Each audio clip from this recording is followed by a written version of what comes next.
Welcome back, everyone. We're just all settling down after our lunch, and lunch involved running back up a hill, so everyone's out of breath. But it was delightful. It's very good for you, very healthy. Yes. So we have three wonderful panel discussions for the afternoon program here. We're going to start off with a panel on new challenges for piracy around the world, online piracy specifically.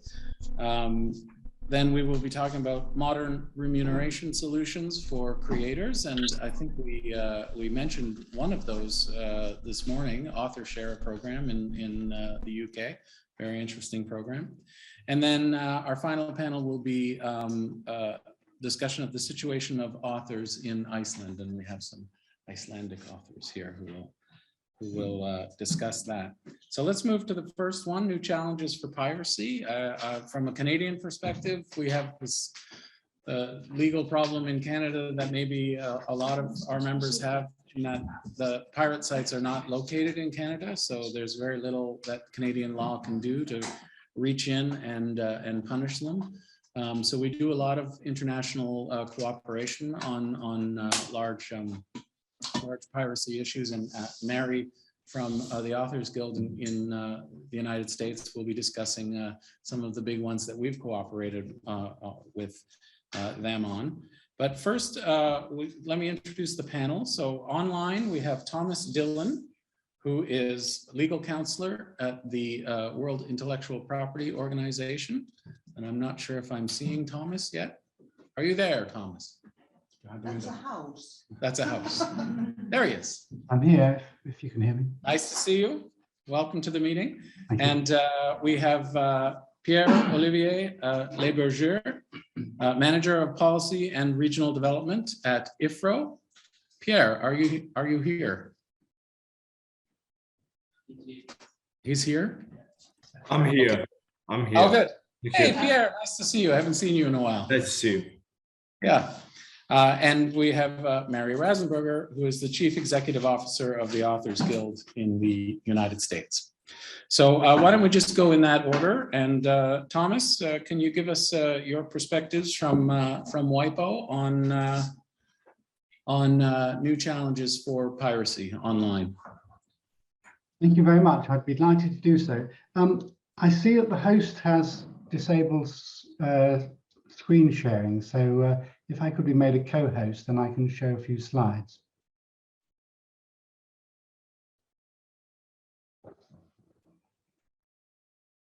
Oh, brilliant. Thank you. Here we go. And prepare for questions. Can I make a clarification about the title of the Sure.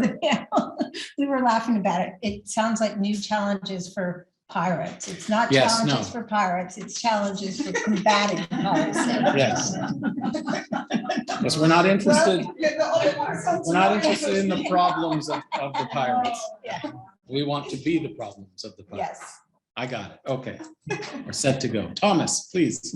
Thank you very much. Well, thank you very much indeed to the forum for giving me the chance to speak to you and to participate in this panel with two very distinguished guests. I'm, as you said, a legal counsellor. I work in the Building Respect for IP division of WIPO, which is concerned principally with enforcement and awareness raising. For those of you who don't know the organisation, we're a specialised agency of the United Nations, founded in 1967, but our origins go back to the 1880s as the Secretariat for two international treaties, of which one was the Berne Convention of 1886, which is the foundation, of course, of all international copyright. We have 193 member states. Most of us are working in Geneva, but we have offices around the world. And essentially, we see ourselves as the forum globally for intellectual property. Now, when piracy became a topic of public discussion at the end of the 90s, beginning of the 2000s, it's my perception, at least, that it was music and shortly afterwards films, which were the main art forms, which were thought of as the victims, the industries victims of piracy. But it's certainly the case now that books are up there with other forms of creative production as affected by piracy. This article appeared in the Guardian newspaper in 2019, where the interviewee was explaining how she could get a pirate copy of any book she wanted in 30 seconds. And it poses the pertinent question, can book piracy be stopped? Well, of course, the answer to that is yes and no. Does it matter as a subject? Yes, I think it does. Although obviously you can't yet download a physical book, as the book industry has diversified into forms of digital product, it has become more vulnerable to piracy. The United Kingdom Intellectual Property Office has for several years been running a very valuable consumer survey called the Infringement Tracker. And the 11th edition came out in October of last year, and it included statistics about the piracy of books, in particular ebooks and audiobooks. So when it came to ebooks, it was found that 6% of consumers only consumed illegally obtained ebooks. So that's a significant minority. 8% of consumers sometimes used illegal sources, sometimes use legal sources. So you have 14% there of consumers who are willing or dedicated to obtaining their reading from their ebook reading from illegal sources. Now, when it comes to audiobooks, these, of course, culturally, they're a bit more like music because they're a kind of sound recording. So it's not surprising to see that there, the total percentage of consumers who were willing to consume illegally sourced audiobooks was 24%. Now, what does this mean in terms of lost sales? Well, I don't think there's any real research about that, but my guess would be that the book industry is particularly affected by piracy because it's a much greater commitment, personal commitment, to obtain a book and to read it than it is to listen to a song or to watch a film. So I suspect that the larger proportion, and this is just a guess, that a larger proportion of pirate uses result in lost sales than in other segments. But nonetheless, it's given the difficulty that authors have to make a living, this kind of loss to the legal market is very disturbing. So what do we see when we want to pirate a book? There's a different flavor about book piracy as compared with music or film piracy. And I think it's because we're already very familiar culturally with the notion of the free library, which is a good thing. Then the pirates very often seem to model their style on a library. And this is a screenshot of one of the most celebrated piracy sites, or it's a group of sites that uses the expression Libgen, library genesis. And you see that they present themselves essentially as a search engine. Now, as you all know, the difference between a library and piracy is that the library has a copy of the book, and when it's out, the library no longer has the book. Whereas with this kind of library, they have an infinite number of books, and they never out of stock.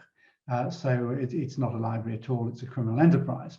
So suppose you want to have a look at the latest popular historical novel, you type in the name of the author or the name of the work, and you're presented with a very simple list of links. I typed in Hilary Mantel and was presented with a whole list of her novels in the original English and also in different translations and in different digital file types. So you then click on the title you're interested in, and it takes you to an attractively presented description of the book. Could be a lawful website, but of course it isn't. This specifies the publishing format. It's EPUB book, and then you have a series of links, and quite simply you click on the link and you get a copy of the book. Here's another well-known book piracy site, eBookie, rather more attractive, in fact. It could easily be a legal site. And again, you're just clicking on a link and you're getting the book. Now, of course, that kind of online piracy is not the only kind of piracy that the industry faces. There's a lot of sharing that takes place through online marketplaces, file storage facilities, obviously social media, Telegram and WhatsApp, and sometimes, especially in developing countries, you'll have people sharing simply data keys containing PDFs of the latest novel.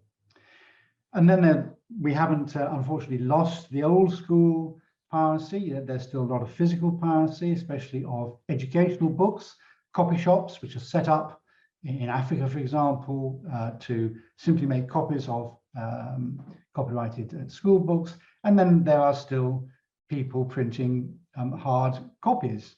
The press release that I put on the screen there is from September of last year. The Nigerian Copyright Commission raided a printing facility and seized about 10,000 books in the making, principally educational, but of Nigerian origin. So it's not as if this is a problem simply for the big publishers in New York or in London or in Paris. It's something that affects national production very acutely. What can you do about it? Well, obviously you can go to court. As you all know, there are essentially three conventional civil remedies that you're going to get from a court. And these are all laid out in the what you could call the International Minimum Standard for IP Enforcement, which is the Agreement on Trade-Related Aspects of IP Rights, the TRIPS Agreement. You can get an injunction, so an order from a court saying to the defendant, stop infringing. You can get damages, compensation for the injury, and very importantly, you can get an order for the destruction of the pirate copies and also the materials and implements that were used to make the copies. The minimum standard internationally for criminal offences is that there must be at least an offence of willful piracy on a commercial scale. Though many countries have different formulations and wider scope. Now, all this is all very fine, but of course you have to have a defendant. And as was pointed out in the discussion just at the beginning before I began, the issue about online piracy, its distinctive contribution to the criminal toolkit is its dispersion across borders, so that the individuals concerned, the consumer of the pirate work, and the infrastructure may be spread across lots of different countries. And probably you won't have a defendant against whom you can seek an injunction in your jurisdiction, or against whom a criminal prosecution can be brought. So what to do? There are a couple of tools that have been developed in the last 20 years. First of all, probably most importantly, there's the notice and takedown system. These are sometimes called DMCA notices after the American Digital Millennium Copyright Act of 1998, which more or less introduced this concept. Now, the idea is that instead of trying to send a notice to the pirate, which will be useless, you send a notice of infringement to the person who's providing the technical facilities that the pirate is using. Typically a hosting provider, someone who provides server space for a website, for example. Now, the idea is that if you give notice to this person, then he risks being jointly liable for the infringement along with the pirate if he doesn't do something quickly to stop the infringement. So that's the concept, and it also works for search engines such as Google, who have to handle millions of these notices to remove pirate copies from search results. Because of the scale of the problem, the fact that there are millions of infringing copies, this system can only operate through automation. And of course, there are agencies, consultancies you can engage to search for infringements and send notices. But one very good thing that the authors have done for themselves at the Publishers Association in London, by way of an example, is their service, the Copyright Infringement Portal, where as part of your membership of the PA or for a fee, you can engage the Publishers Association to do the searching and to set up the sending of notices on an automated basis. And that's one way in which one can reduce the tide of piracy. But most interestingly, really, from a procedural perspective, has been the growth of site blocking orders. This really began in about 2001 or so with the European copyright directive on copyright in the information society. So in the typical situation that's causing the problem, you've got the consumer in one country and the site in another country. And indeed, the perpetrator may be in yet another country. Now, typically, of course, the consumer's just going to get access to the internet through a local internet service provider, go to the website and download the book. Simple. Although you can't get at the infringer very easily, the people who give access to the internet for the consumer are within the jurisdiction. Those are the internet access providers. And many countries now will allow the courts to provide an order against the main service providers saying, please block this site. In fact, no please about it, you must block this site. And indeed, the Publishers Association has done this in England, starting in 2015, when among other sites, they blocked eBookie and Libgen, the ones that I showed you earlier. In fact, they've continued to bring those claims, most recently against the Sci-Hub domains last year in 2021. So that's one thing you can do. It's also something that happens in the context of criminal proceedings. And in those cases, you'll often see a notice like this that's put up by the law enforcement authorities to warn people that the site was illegal. I'm happy to say that in Iceland, these site blocking orders are available as a civil proceeding, since the Supreme Court in 2018 confirmed that such an order is available. So that at super speed was a short trip around the world of infringement remedies, and I hand over to my other panel members. Thank you very much. An amazing overview of the problem on a global scale. I know that speaking as a representative of authors, the individual author, the problem with the takedown notice system for individual authors is you'll spend some time sending a takedown notice to site A, and your book will come down from site A and pop up simultaneously on site G somewhere else. And so then you'll spend time sending a takedown notice there, and it's a never-ending problem. So it's interesting what you mentioned about the automation. Let's switch it up a little bit and let's go from the broad overview to the front line. So Mary, you in the United States, you've come up against some of these sites quite recently. Do you want to tell us a little bit about your experience? Yeah, thank you very much, John. And thank you, Thomas, for that excellent presentation in the slides, because I did not prepare slides to show any of these sites, and that it's actually a great preparation for what I'm going to talk about. So we have spent so much time on piracy in the last 2 years. It's taken up a lot of our time at the Authors Guild. And one, I think it's growing, but we, as much as publishers, hear from authors who are really the front line of dealing with piracy, because they all have saved Google searches, for their names. So they get alerts when their books are on pirate sites. And we have a growing number of independently published or self-published authors. And they have been, I want to shout out to our self-published members. They've been just an incredible resource on keeping us up to speed about what is going on in piracy, because they're their own business people and they keep a really watchful eye out for new forms of piracy. So I'm just going to quickly go through, and John will try to keep me on time, sort of the types of piracy that we're seeing and how we're trying to address them. And there are really three main groups that we talk about, because the approach for combating them are a little different. So first, we've got websites devoted to piracy, which Thomas talked a little bit about. Then there's piracy on the legitimate platforms like YouTube, even some on Amazon, Facebook. I'll talk a bit about that. And then the online lending libraries, which Edward Hasbrook and others brought up earlier today, mainly open libraries, the main example of that. So first, pirate websites, as Thomas said, Libgen or Library Genesis is the biggest actor in this space. It's essentially a repository of pirated ebooks, 33 terabytes at last count. It's been around since 2008 and has been growing ever since.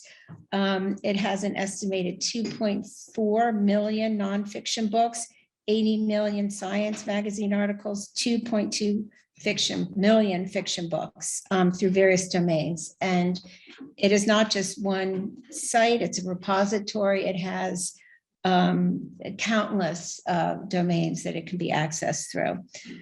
And some of them are Libgen, gen.lib.rus.ec, libgen.gs, libgen.li, libgen.rs, libgen.is, libgen.st, and on and on and on. There is no libgen.org anymore or .net because of the litigation I'll talk about in a minute. So, and from the US, the way that you access Libgen is just by typing into a Google search or any search engine, Libgen. And right at the top will come up Libgen IS, Libgen RU. There are a couple other, there's like a Reddit that tells you how to use Libgen. But that's right there. Everything's other than the Wikipedia page is access to Libgen. So really easy to get to. As I said, it's a household name, students throughout the country use it. And we've been fighting it for years. So you would wonder why it's still as popular as it is in the US. Get to that. So it is just one of the domains. Libgen RS was ranked 2,758 among 1.8 billion websites. Okay, and that's just one of the domains. Libgen IS, which is actually Iceland, sorry to say, was ranked for 4,515, and Libgen LI, Lithuania, was 8,951. Libgen is blocked by ISPs in a number of countries. As Thomas mentioned, there are a number of countries that allow this, provide for it, including in the UK, France, Germany, Greece, Belgium, and even in Russia. Though some say that the DNS-based blocks, such as in the UK, don't deter access, and don't ask me to explain that. So I'm not a technological person. So Libgen is something is a big focus. Z Library is a little newer, but it's just as notorious. It also has a bunch of different domains, including z-lib.org, onelib.us, singlelogin.me, singlelogin.org, and I can give you others if you're interested. There's at least a dozen of them. It's also a Russian-based repository. It links to Library Genesis or Libgen, and it's not clear yet whether they're operationally related.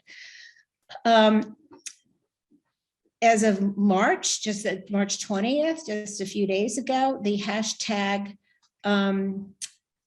Z Library had 9.8 million views on TikTok. Okay, so a lot of the piracy is coming from videos on TikToks, countless videos by college and high school students, and others are from around the world telling others where they can get free books. It's especially harmful to self-published writers. They report seeing their pirate copies of their books within hours of release, literally hours.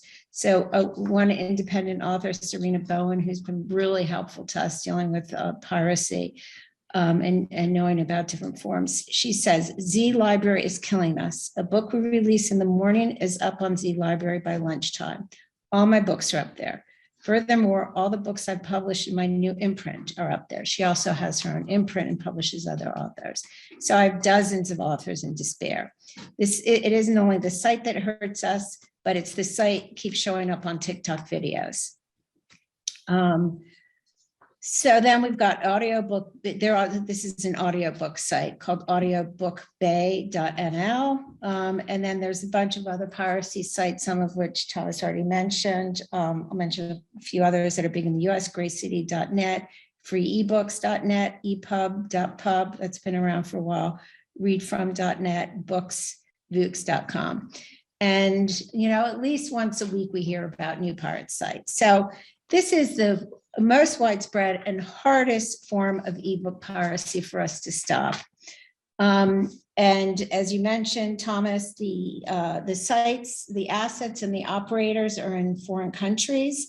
And generally they're in countries that do not cooperate regularly with US criminal law enforcement. So it's very hard even for the federal law enforcement to do anything about these services.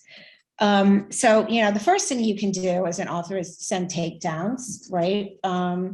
Which Google will, which is by far the biggest search engine in the US, I think it's 90% of the market. They will take down links to each item. So the way notice and takedown works in the US, it's been interpreted, unfortunately, by the courts. So when you send a takedown notice, you have to give the exact URL where you found the pirated content. And the service provider only has to take down the infringing content at that URL. And they may have 20 other, copies, infringing copies. They don't have to take down any of those. And then, as you mentioned, as soon as they take it down, it pops right back up. And sometimes the criminal pirates or professional pirates, when they see something taken down, they put back up a dozen copies. So it's really been completely ineffective. And Google, they'll take down the links to the one piece of infringing content, but they don't delink the sites. As they say, this is the stuff we hear in the US when we're lobbying, it's going to break the internet, is somehow they have to delink pirate sites. So they'll demote them after getting tens and tens of thousands of takedown notices. But that just means if you type in free ebooks, that like Libgen won't come up. You can still though type in Z library, Libgen, and get all the access you want. So civil actions, Elsevier did sue, which is definitely an option, but you need a lot of money to litigate in the US. So we, the Authors Guild, we can't afford litigations. We have to get other people to help us litigate. So Elsevier did sue Sci-Hub back in 2015. They won. Sci-Hub, Libgen, they sued them both. They never showed up in court. And this was in the Southern District of New York. They shut down libgen.org, which is why that domain no longer exists. But of course, Libgen just moved to all these other domains in other countries. KISS Library was another site that came to our attention a few years ago, and it was charging for books. Also, through discovery, we found out that the operators were located in Ukraine, and so was the repository. And we got Amazon and Penguin Random House to help fund a civil litigation. We brought the litigation. It was such an experience. In fact, we had John Grisham and Scott Turow write an op-ed because it was a little bit like a legal thriller trying to track down the guys in the Ukraine, and the government there doesn't make it easy. You have to serve them. You have to have the government serve them in Ukraine. And that took about a year to find these people and get the government to serve them, particularly since it was during the pandemic. But they did get served. They didn't show up in court. We won on a default judgment. We won 7.8 million, which we'll never collect on, but we did get their domains taken down, and they're still down.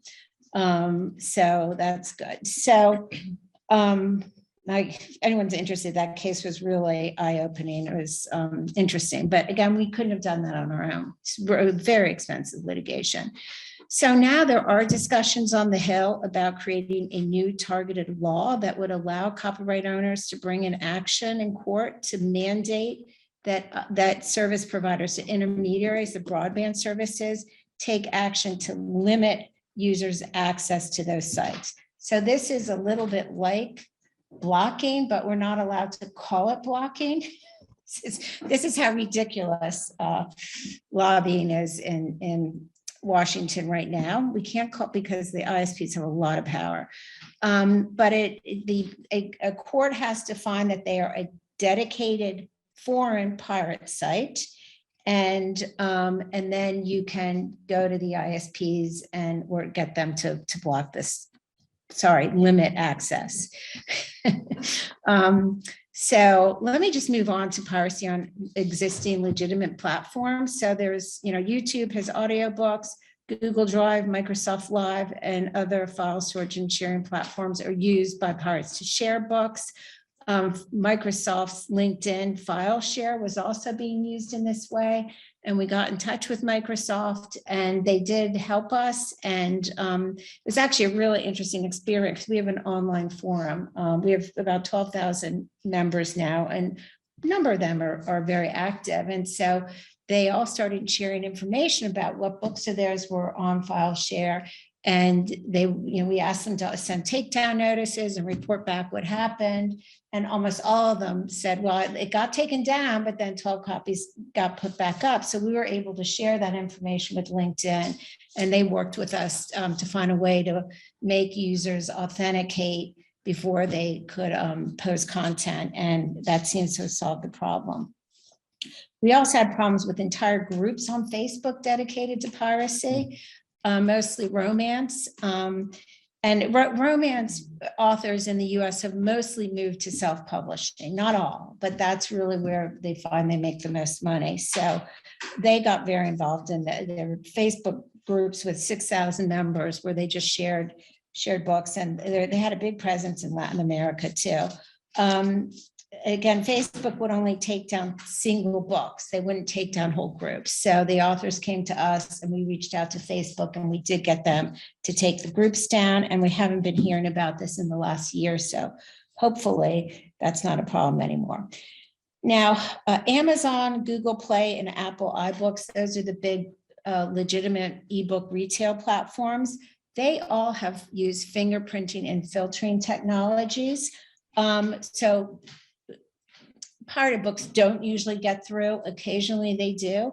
We have a relationship with Amazon and Audible where we just, regularly, if our members have an issue, including with piracy, we contact them and they deal with it. Because sometimes the authors find when they reach out directly, even sending formal takedown notices, things get complicated or frustrating. So they do, if a member contacts us, we immediately tell Amazon or Audible, the book gets taken down right away. Now, how do books get through? This is particularly a problem on Apple, on iBooks. And we are dealing with Apple on this issue too. So when the legitimate owner posts a copy, they first post their copy, a fingerprint gets made. And then that is used. Any subsequent post of the book gets filtered through all these fingerprints and will get blocked. Amazon, their imprints, which they have about 20 now, they do not sell on Apple. Also, for self-published writers in the Kindle Select, it's exclusive, so they're not on Apple either. So there's no original legitimate copy that gets fingerprinted. So we see a lot of ebook piracy on Apple these days, and we're hopefully gonna, figure out a way to deal with it with them starting next week. Okay, I'm gonna just finish up by saying that we do have a brand new piece of legislation to address the problem of piracy on these legitimate platforms, which I'm really excited about. It was just introduced on Monday. Last Monday. No, actually it was last Friday.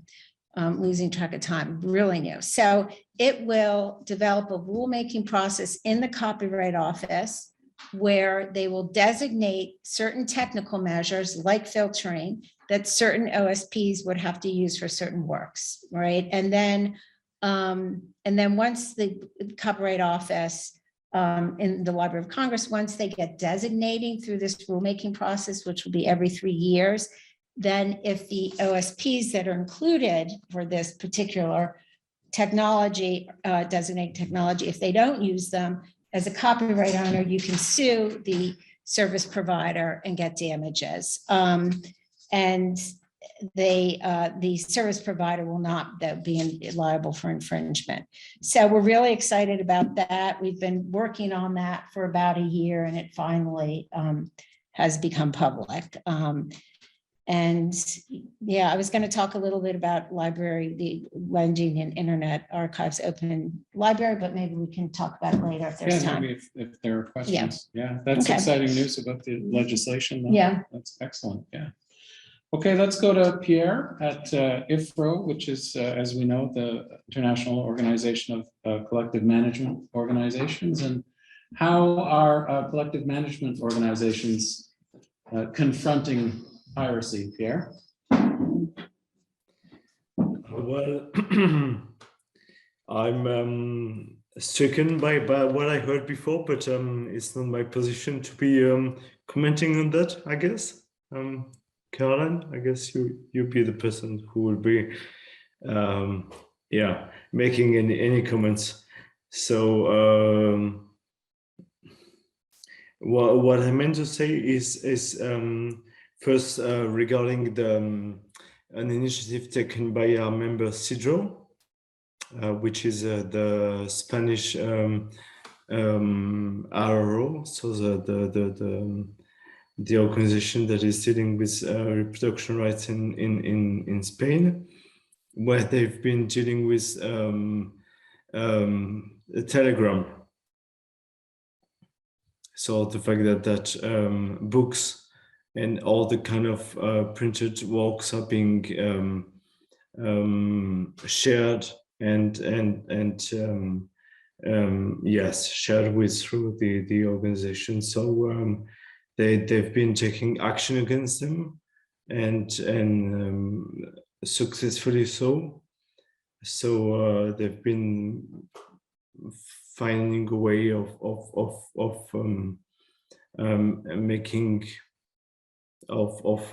making sure that whenever these works would be shared with through Telegram, they would be getting revenues from. The other thing I wanted to mention was Turkey. We have a number of Turkish members, and in Turkey they've also been able to make sure that whenever the works would be Turkish or whatever works would be shared online, that they would be receiving revenues from. So that's the other thing I wanted to mention. And then the third one I wanted to mention was IAF, of course, being today's the AGM and the National Library of France, that has made sure that whenever works were published or reproduced online, they would be getting revenues from them. So that's what I want to share with you. Thank you, Caroline. Thank you, Barbara. Thank you, John. Thank you all. And thank you, Pierre. That last one especially, I haven't heard about. I'd like to hear more about that. So if there are questions or comments for our panelists, please put your hands up, and we have some online. So, okay. So we'll just ask people to open their mics and ask questions. Let us know who you are, of course. Hi, this is Rebecca Blake from the Graphic Artists Guild. Hi, Rebecca. I just wanted to give a perspective on piracy from visual arts artist perspective. It's a tremendous problem with visual artists. One thing that, as an example, very often our works are pirated to be sold directly for merchandise. And one example I came across is apparently there are bots which troll through social media to detect phrases such as gee, I love this. Is this on a t-shirt? This would be great on a t-shirt. Snarf up the artwork and then immediately shuffle over that artwork over to print-on-demand websites.